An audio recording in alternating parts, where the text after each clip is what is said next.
नमस्कार, बहुत बहुत स्वागत है आपका आयुर्वेद पर आधारित हमारे इस बेहद खास कार्यक्रम स्वस्थ विचार में। मैं हूं आपके साथ आपका साथी विकास। दर्शकों, स्वस्थ विचार कार्यक्रम में आप सभी के लिए हम लेकर आते हैं कुछ ऐसे नुस्खे, कुछ ऐसे उपचार जो आपके लिए बेहद लाभदायक होते हैं।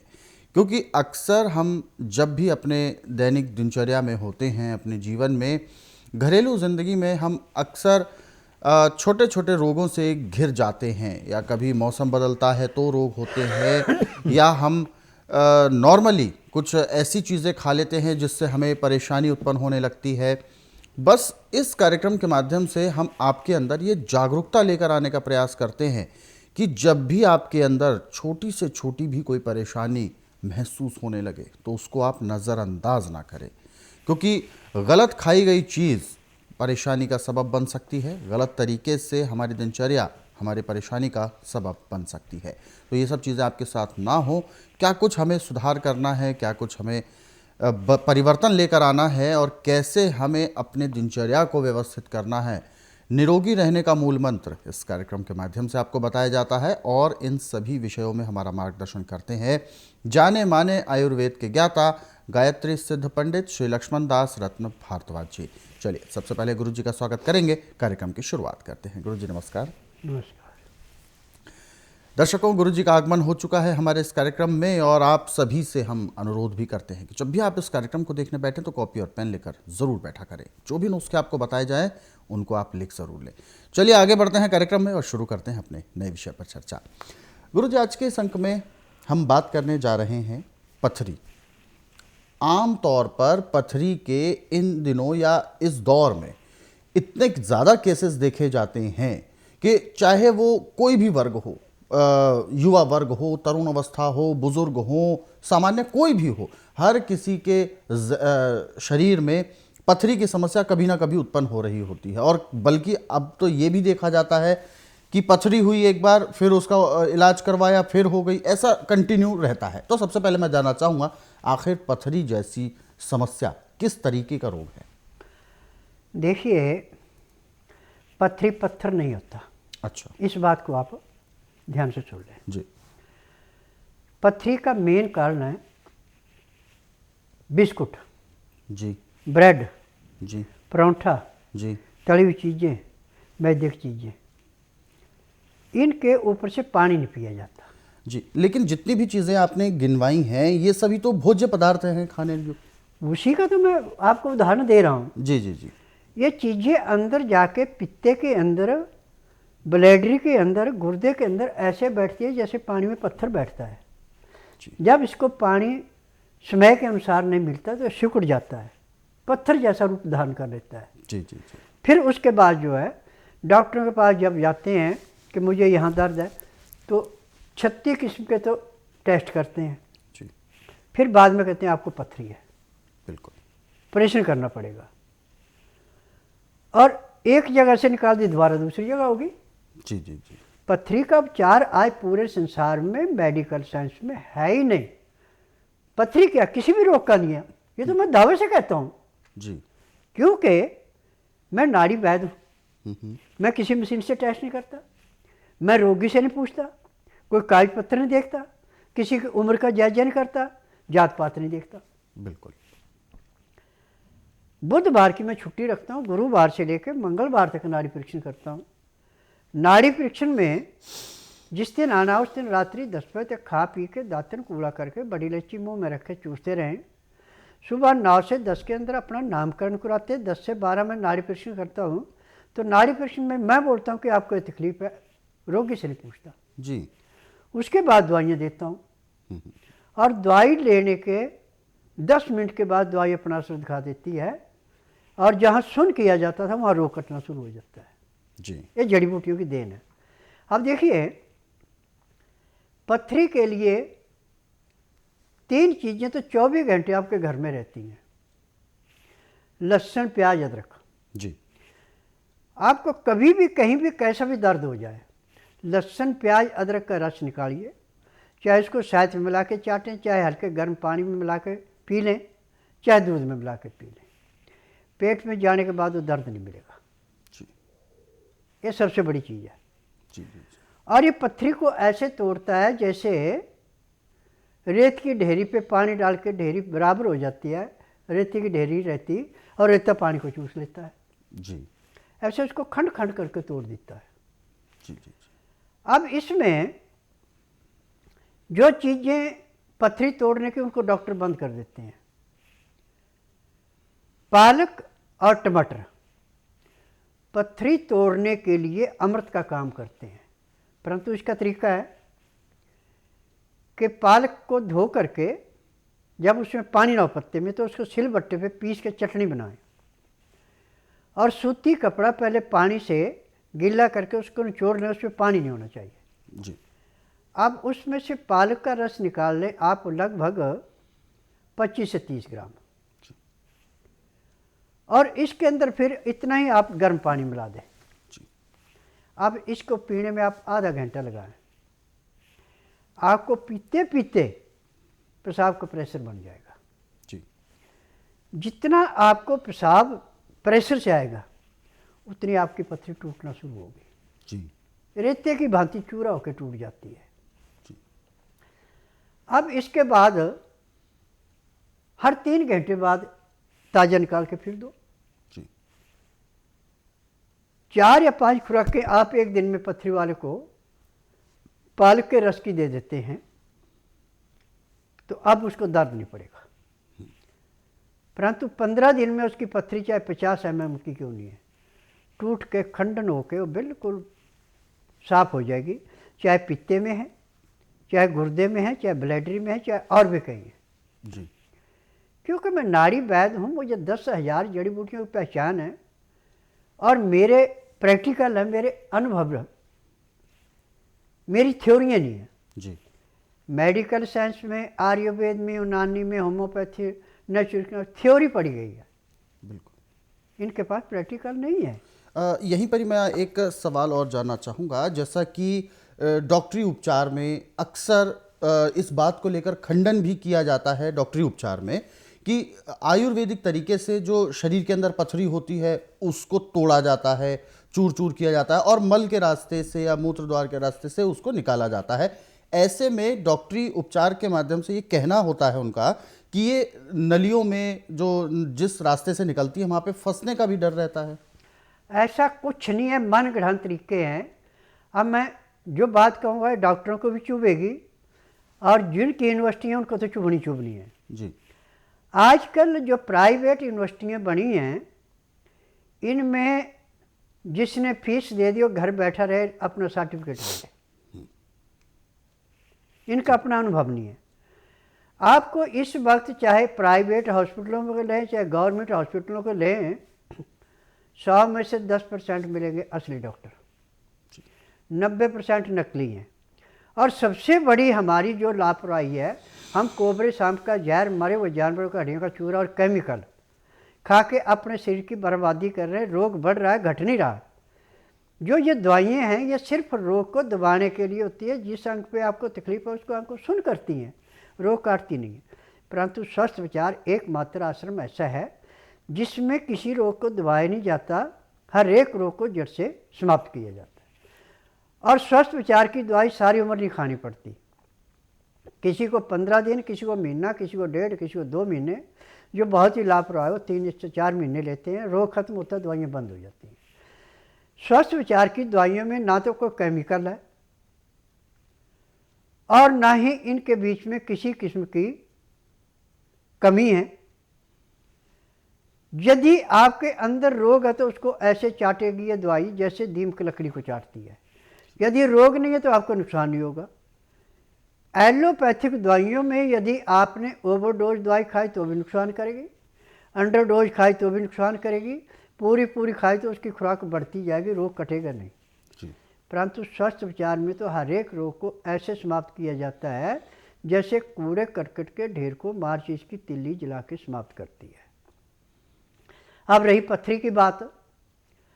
पथरी का यदि पालक का रस आप 30-30 ग्राम और उतना ही, सर्दी का मौसम है तो गर्म पानी मिला लें, गर्मी का मौसम है तो ताज़ा पानी मिला लें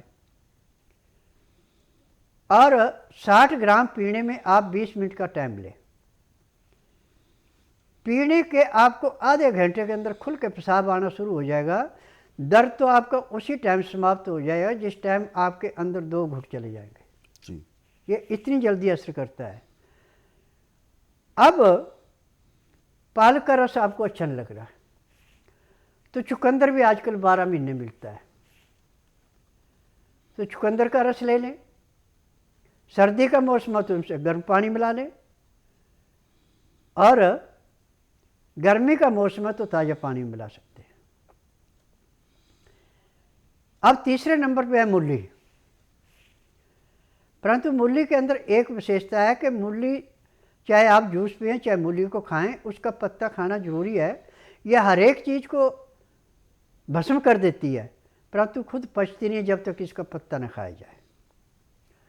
तो मूली का रस पिएंगे तो भी लाभ देगी, और मूली को खाएंगे तो भी लाभ देगी। और पथरी को और कब्ज को तोड़ने के लिए, पीलिया को ख़त्म करने के लिए, फैटी लीवर को अपने लेवल में लाने के लिए एक किस्म का अमृत है। परंतु इसकी एक विशेषता है कि सुबह तो आप सूर्योदय होने से घंटा 1.5 घंटा पहले भी लेने कोई नुकसान नहीं करेगी, परंतु दिन में 12 बजे के बाद यदि आप लेते हैं तो फिर आपको बार बार पेशाब भागना पड़ेगा जी। ये इसके अंदर कमी है। और जिनकी 12 महीने कभी जाती नहीं है वो सुबह खाली पेट सूर्योदय होने से आधा पौना घंटा पहले मूली का जूस निकाल लें। मूली को धोना, छिलका नहीं उतारना। छिलका उतार दे तो मूली आपका कुछ नहीं करेगी। जितनी भी हमारी साग सब्जियाँ, दालें, नाज हैं, ये छिलके के अंदर गुण है, उस नाज के अंदर इतने गुण नहीं है।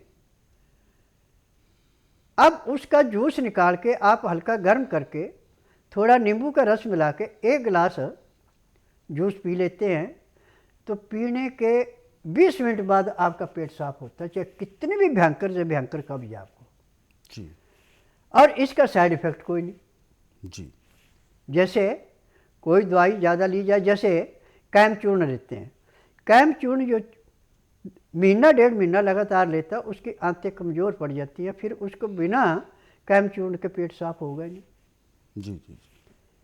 त्रिफला है, त्रिफला भी आप हफ्ता ले सकते हैं, परंतु उसका नियम है कि 1 भाग हरड़, 2 भाग भेड़ा और 4 भाग आंवला, यानी 10, 20 और 40।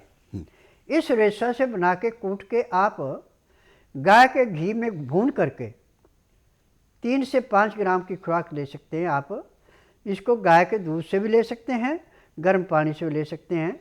ये भी कब्ज तोड़ने के लिए एक इसका रामबाण है। और पथरी को तो ऐसे गलाता है ये, जैसे चिकनी मिट्टी पे पानी बारिश तेज होने से मिट्टी बह जाती है और पानी के अंदर उसका कोई असर नहीं पड़ता, ऐसे निकलती है। आज मैंने पूरे संसार से एक निवेदन किया है कि पथरी की बात नहीं है, पैर के तलुए से सिर के बाल तक का कोई भी रोग है, बच्चा है, बूढ़ा, जवान है, मर्द है, औरत है, सभी का उपचार समान दृष्टि से किया जाता है। नाड़ी परीक्षण में जो रोग मिलता है दवाइयाँ दी जाती हैं, और जिस दिन रोगी आश्रम में आता है उसी दिन 10 से 15% आराम भी मिल जाता है। और यहाँ की दवाई छोटे मोटे रोग के लिए 15 दिन, बड़ा रोग है पुराना तो 1 महीना, और जो लापरवाह हैं उनका 1.5 या 2 महीने, जो बिल्कुल भी जीव का चस्का लेते हैं उनका 3 महीने तक इलाज चलता है। मेरा नाम है यशपाल सिंह। मैं पाली ज़िले से, राजस्थान से फालना गांव से आ रहा हूँ। पहले मैं फालना गांव में रहता था, तब मेरे को पथरी का प्रॉब्लम था। मैंने 2-3 बार सोनोग्राफी भी करवाई थी फालना में ही। वहाँ पे बोला था कि पथरी दोनों किडनी में है। वहाँ से मैंने अहमदाबाद गया, अहमदाबाद इलाज करवाया। वहाँ मेरा कम से कम 4 से 5 साल इलाज चला, लेकिन पथरी में मेरे को कोई फ़र्क नहीं पड़ा। फिर वहाँ पे मेरे को ऐसा बोला कि ऑपरेशन करना पड़ेगा तो पथरी निकलेगी। फिर मैंने वहाँ पे ऑपरेशन करने के लिए बोला था। जब पहले ऑपरेशन करने का बोला था तब बोला नहीं मेरे को कि तेरे को दूसरी बीमारी भी है एक और मेरे को ऐसे अंधेरे में रखा। फिर जब ऑपरेशन करने की बारी आई तब बोला कि तेरे को हेपेटाइटिस बी भी है, और हेपेटाइटिस बी में जो भी टूल्स यूज लेते हैं वो यूज़ नहीं कर सकते, वापस फेंकने पड़ते हैं, क्योंकि ये रोग एक चेपक बीमारी है जो एक दूसरे को फैल जाती है। ठीक है, तो उसके बाद मैंने वहाँ बॉम्बे गया। बॉम्बे जाने के बाद मेरे जिया जी हैं, उनके पास गया, उनके मित्र थे, वहाँ पे गया बॉम्बे। वहाँ पे बताया तो उन्होंने मेरे को लीवर का बोला कि लीवर प्रॉब्लम इसका है, और लीवर प्रॉब्लम मेरे को 1 साल से हो रहा था। और डॉक्टर मेरे को इंजेक्शन लगा के मेरे को लीवर ख़राब कर रहे थे। कंटिन्यू बुखार रहता था, ऐसा नहीं कि बुखार आज चला गया गोली लेने से, या बहुत बार हॉस्पिटल जाता था तो 1-2 दिन के लिए उतर जाता था इंजेक्शन लेने से, लेकिन कुछ ऐसा नहीं कि पूरा चला गया, वापस आ ही जाता था बुखार। कितने साल से था इसे? ये बुखार मेरे को था 4-5 साल से। और फिर मैंने टीवी पे प्रोग्राम देखा बाबा जी का, तो मैं बाबा जी के यहाँ आया तो बाबा जी ने मेरे को बोला कि इसका लीवर बचपन से ही ख़राब है और इसको अभी मैं जो कहता हूँ वह इलाज कराओ। तो मैंने बाबा जी का इलाज लिया और आज 2 महीने से मैं छुट्टी पे हूँ, घर पे, दुकान पे नहीं जा रहा हूँ, लेकिन 1.5 महीने की दवाई लेने से मेरे को फ़र्क पड़ गया। बुखार एक तो पूरा चला गया, खांसी बिल्कुल नहीं, कफ आता था वो नहीं आता है, पथरी का दुखावा होता था वो भी बंद हो गया बिल्कुल। पहले हेपेटाइटिस की वजह से जो प्रॉब्लम होती थी मेरे को कि खुजली आती थी शरीर में, जो इन्फेक्शन होते ब्लड के अंदर, उसकी वजह से तो मेरे को खुजली भी आती थी। वो सब अब नहीं होता? वो अभी सब नहीं होता है। 1.5 महीने से अभी कुछ 1.5 महीने से कुछ नहीं। हाँ, मेरा नाम रुकमेश सागवान, सेक्टर 6 बहादुरगढ़ से आई हूँ। और कई जगह दिखाया है, बहुत बड़ी रसोड़ी थी मेरे पेट में बच्चादानी के अंदर, 2 रसोड़ी बताई बड़ी बड़ी, उसमें कई जगह मैंने दिखाया, नहीं हो यार ठीक। बहादुरगढ़ दिखाया, कई जगह सारा अस्पतालों में दिखाया, बच्चादानी निकालने का बोल दिया था। और दिल्ली अग्रसेन महाराजा अस्पताल में उसमें भी मैंने दिखाया, उसमें भी बच्चादानी निकलेगी, 1 हफ्ता का टाइम रहा था मेरे पास में। बहुत दवाई खाई मैंने 2-3 साल। फिर यहाँ टीवी में देखा मैंने, टीवी में देख के मैं यहाँ पर आई। यहाँ बाबा ने ये बोला है कि 1 महीने में बिल्कुल रसोड़ी ख़त्म हो जाएगी आपकी। मैं 1 महीने बजाय 1 महीने की दवाई मैंने 26 दिन में खाई और दवाई मेरी बिल्कुल रसोड़ी ख़त्म है। मैं अल्ट्रासाउंड करा के फिर बाबा के पास आई, बिल्कुल ख़त्म है मेरी रसोड़ी। हमारे साथ दर्शक जुड़ गए हैं लाइन पर, आइए उनसे बात करते हैं और जानते हैं उनके साथ क्या है समस्या। हेलो। हेलो जी नमस्कार, नमस्कार। क्या शुभ नाम है आपका? मैं मोहनलाल सोन, कहाँ से बात कर रहे हैं आप? मैं शिलांग से। जी अपना सवाल पूछें, गुरुजी सुन रहे हैं आपको, बताइए। मैं फेवरेट किस चीज, लकवे की समस्या है आपकी? हाँ। जी जी जी। देखिए, आप बुधवार छोड़कर गुरुवार से लेकर मंगलवार के बीच में मेरे आश्रम में आइए। जिस दिन आना उस दिन रात्रि 10 बजे तक खा पी के दातन कूड़ा करके बड़ी इलायची मुंह में रख के चूसते रहें। सुबह 9 से 10 के अंदर अपना नामकरण कराना। 10 से 12 में नाड़ी परीक्षण करूँगा। नाड़ी परीक्षण के बाद पैर के तलुए से सिर के बाल तक जो भी अंदर कमियाँ पाई जाएंगी सब दवाइयाँ दी जाएंगी। दवाइयाँ खाने की हैं, दवाइयाँ पीने की हैं, मालिश करने के तेल हैं, आँख में, नाक में, कान में डालने की दवाइयाँ हैं। यदि दवाइयाँ आप नियम से लेते हैं, परहेज करते हैं, और एक आदमी आपके साथ आता है जो आपको तेल की मालिश करेगा और शाम को 3:30 बजे एक्यूप्रेशर कराएगा, 3 दिन यहाँ रुकेंगे तो 3 दिन में आपको कम से कम 25 से 30% आराम मिल जाएगा। 2-2.5 महीने में आपका लकवा बिल्कुल समाप्त होगा, जैसे आप पहले थे वैसे हैं। और जो जुबान आपकी अटक रही है, बोल नहीं रही, ये भी साफ बोलेगी। आगे बढ़ते हैं।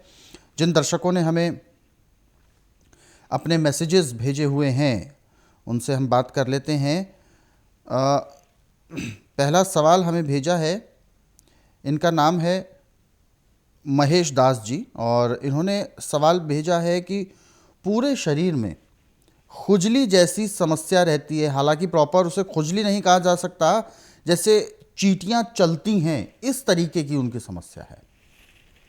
जब किसी के शरीर के अंदर गंध की कमी पड़ जाती है तो ये बीमारी पैदा होती है, और इसका इलाज आज पूरे संसार के अंदर मेडिकल साइंस में बिल्कुल नहीं है। परंतु मैं नाड़ी वैद्य हूँ, मैं जड़ी बूटियों से इलाज करता हूँ। मेरे पास ये रोग ऐसा है जैसे खेत में से गाजर मूली निकालना। आप बुधवार छोड़कर गुरुवार से लेकर मंगलवार के बीच में मेरे आश्रम में आना, और जिस दिन आना उस दिन रात्रि 10 बजे तक खा पी के दातन कूड़ा करके बड़ी इलायची मुंह में रख के चूसते रहना। सुबह 9 से 10 के अंदर अपना नामकरण करवाना। 10 से 12 मैं नाड़ी परीक्षण करूँगा। नाड़ी परीक्षण में पैर के तलुए से सिर के बाल तक की MRI, CT scan, x-ray, ultrasound, ECG, sonography सब कुछ 5 सेकंड में हो जाए। उसमें जो भी कमी शरीर के अंदर पाई जाएगी वो दवाइयाँ दी जाएंगी। दवाइयाँ खाने की हैं, दवाइयाँ पीने की हैं, मालिश करने के तेल हैं, आँख में, नाक में, कान में डालने की दवाइयाँ हैं। यदि दवाइयाँ आप नियम से लेते हो, जिस दिन आश्रम में आएंगे उस दिन के बाद आपको चिंटियाँ नहीं काटेंगी, ना कोई खुजा होगी। परंतु एक बात का ध्यान रखना, कपड़े आपको सूती पहनने पड़ेंगे। टेरिकॉट, टेरालिन, टेरीबूल ये बिल्कुल नहीं चलेगा। ये पहनेंगे तो आपको कोई लाभ नहीं होगा, क्योंकि इस कपड़े के अंदर पसीना आके जो कीटाणु बनते हैं वो ऐसे काटते हैं जैसे पीसू काट रहे हैं, तो ऐसा लगता है। तो इसमें सूती कपड़ा है जो पसीने को सुखा के कीटाणु नहीं पैदा होने देता। बाकी जितने भी आर्टिफिशियल कपड़े हैं इनमें कीटाणु पैदा होते हैं। बिल्कुल। तो आप इन सब चीज़ों का परहेज़ तो करें, साथ ही साथ आप अपनी समस्या को जल्द से जल्द दूर कर सकते हैं। इसके लिए आपको स्वस्थ विचार आश्रम आना है। दर्शकों, स्वस्थ विचार आश्रम आने से पहले बहुत सी ऐसी जानकारी है, बहुत से ऐसे कुछ नियम हैं जिनको जानना बहुत ज़रूरी है, क्योंकि रोगी को वो नियम पालन करना है, तभी रोगी का नाड़ी परीक्षण होगा स्वस्थ विचार आश्रम में। इन नियमों को शॉर्टकट में यानी संक्षिप्त तौर पर गुरुजी ने अभी आप सभी को समझाया है, लेकिन आप पूरी तरह और भी कोई जानकारी लेना चाहते हैं, कोई भी आपके जहन में सवाल उठ रहा है नियम संबंधित, तो आप स्वस्थ विचार आश्रम के हेल्पलाइन नंबर्स जो आपकी टीवी स्क्रीन पर है उन पर आप कॉल कर सकते हैं। कॉल करने का समय है सुबह 10 बजे से शाम 5 बजे के बीच में। फिलहाल कार्यक्रम में वक्त इशारा कर रहा है विराम देने का। गुरुजी, आपने अपना कीमती मार्गदर्शन दिया, आपका बहुत बहुत धन्यवाद। नमस्कार। दर्शकों, आज के इस विशेष कार्यक्रम में बस इतना ही। आप सभी लोग स्वस्थ रहें, निरोगी रहें, इन्हीं शुभकामनाओं के साथ हम आपसे लेंगे इजाज़त। अगले अंक में आपसे फिर होगी मुलाकात एक नए विषय के साथ। तब तक के लिए मुझे दीजिए आज्ञा। नमस्कार।